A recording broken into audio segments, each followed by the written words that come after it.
international order, supporting the founding principles of the United Nations, and advance a future for the Indo-Pacific that is both free and open. As we look toward the future, Prime Minister Lee and I share a commitment to ASEAN and its centrality in all of what we do. And I'm looking forward to hosting the ASEAN leaders here in Washington, D.C. for a special summit this spring. We also discussed a wide range of concerns for peace and stability in the Indo-Pacific. That includes ensuring that all nations in the region, including China, uphold the principles that enable a free and open region.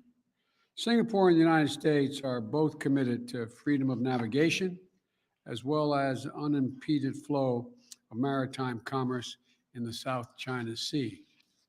We shared our concerns about the Democratic People's Republic of Korea and their destabilizing ballistic missile launches, and which are clearly in violation of multiple UN Council resolutions, Security Council resolutions. And we both urged North Korea to refrain from further provocations and return to the negotiation table for serious and sustained diplomacy. We're deeply concerned, both of us, by the continuing suffering and violence in Burma following last year's military coup. The coup that caused humanitarian crisis and reversed a decade of democratic and economic progress for the people of Burma. Singapore and the United States agree that the military regime must urgently implement the ASEAN 5-point consensus and return Burma to its path to democratic transition. And we also discussed the war in Ukraine.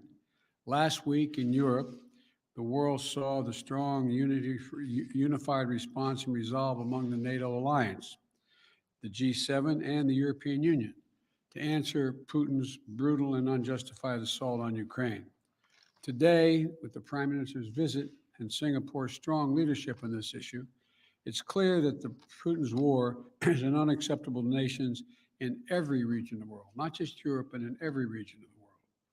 It's an attack on the core international principles that underpin peace and security and prosperity everywhere, including in the Indo-Pacific. Today, Singapore and the United States are united and sending the message to all nations, regardless of their size or population. They are equal in their rights on the global stage. They have a right to sovereignty and territorial integrity and to determine their own future, free from violence and intimidation. Mr. Prime Minister, our nations cooperate closely on security and counterterrorism. We have for some time. And we have deep commercial and economic ties. We've also developed deep personal ties as well, I must acknowledge. And we're going to continue to deepen our partnership and seize the opportunities to meet the challenges of the moment and to meet them together. Fighting COVID-19, making sure we're prepared for the next pandemic, increasing our climate ambitions and working to decarbonize the shipping sector, cooperating in everything from cybersecurity to space exploration, promoting a broad-based economic growth throughout the Indo-Pacific, including by working together to develop an Indo-Pacific economic framework that will drive enduring prosperity across the region. So, we have a large agenda, Mr. Prime Minister, an important agenda, a shared vision that we are jointly pursuing. A free and open Indo-Pacific, an Indo-Pacific that is connected, prosperous, and more secure and more resilient. And the U.S.-Singapore partnership is essential, I believe, to realize that future. So thank you again, Prime Minister Lee. I always appreciate consulting with you, and as I told you, both you and Singapore punch way above your weight, way above your weight. And I value the time we spend together and look forward to many more meetings. The floor is yours. Thank you, President Biden. Thank you for those warm remarks. President Biden, ladies and gentlemen, I'd like to thank the President for the very warm welcome that I and my delegation have received. We last met in Rome on the sidelines of the G20 summit, but much has changed since those few months ago. Current international uncertainties and crises underscore the need for countries to work together with close friends and partners. And Singapore deeply appreciates the America's commitment to engage Southeast Asia, and especially Singapore, despite the ongoing crisis in Ukraine. We had a very good discussion with President Biden this morning. We reaffirmed the long-standing and multifaceted partnership between Singapore and the US and our shared commitment to a stable, rules-based global order. The US has played an important and constructive role in the Asia-Pacific for nearly 80 years. And Singapore has consistently supported a strong US presence in the region through our words and actions. We have substantial bilateral cooperation on economic, defense, and security issues, and also strong people-to-people ties. Singapore is the second largest Asian investor in the US, and the US is the largest investor in Singapore. Singapore's investments in the US and US exports to Singapore support over 250,000 American jobs. On the defense front, Singapore is a major security cooperation partner of the US, in fact, the only country with this status. For more than 30 years, we've had an MOU on defense cooperation, signed in 1990 and recently renewed in 2019, which has provided the US military access to Singapore's air and naval bases. We are also expanding our cooperation into new areas, including cybersecurity, digital economy, sustainable development, and even space. Singapore deeply appreciates President Biden's leadership in strengthening US engagement in the region. We welcome his intention to host an ASEAN-US Special Summit here soon. It's a strong affirmation of American commitment to Southeast Asia and to ASEAN centrality. The President and I discussed the importance of the US growing both its strategic and economic stakes in the Asia-Pacific. It's important to advance a positive economic agenda that's open, inclusive, up-to-date, and flexible. We therefore welcome America's proposed Indo-Pacific Economic Framework, which will strengthen America's engagement in the evolving regional economic architecture. I discussed with the President his recent visit to Europe and the ongoing crisis in Ukraine. Singapore is a staunch supporter of international law and the UN Charter, which prohibits acts of aggression against a sovereign state. And that's why we've strongly condemned the unprovoked attack by Russia on Ukraine. The sovereignty, political independence, and territorial integrity of all countries, big and small, must be respected. The unprovoked military invasion of a sovereign country under any pretext is unacceptable. We cannot condone any country arguing that another country's independence is the result of historical errors and crazy decisions. I shared with President Biden the measures that Singapore has taken to constrain Russia's capacity to conduct war against Ukraine. Our actions are based on principles that are fundamental to our survival and existence as an independent sovereign nation.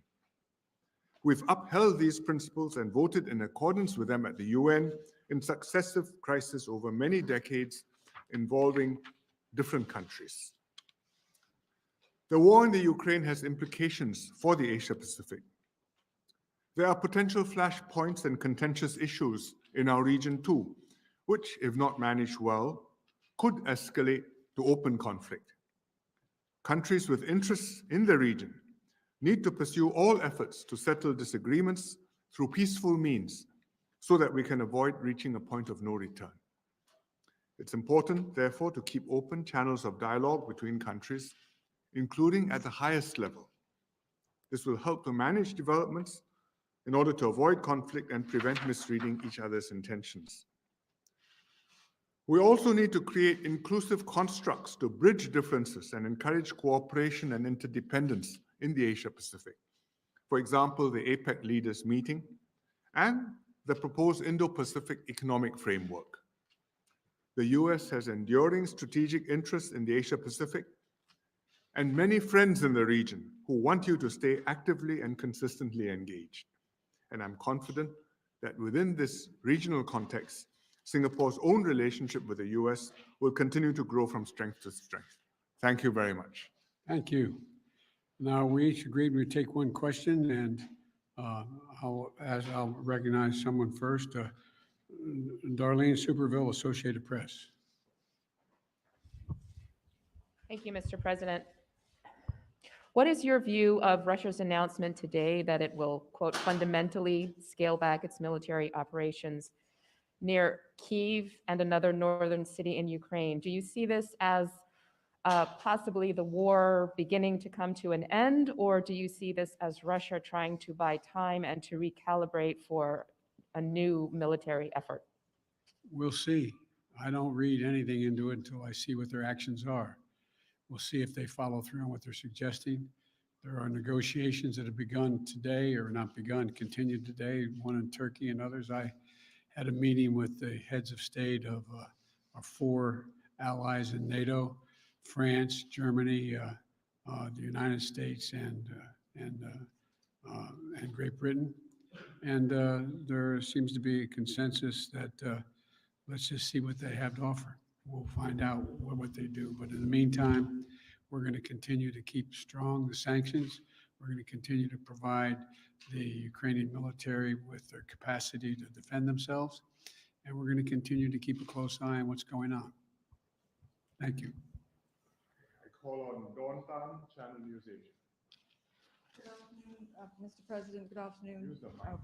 Good afternoon, Mr. President, and good afternoon, Prime Minister.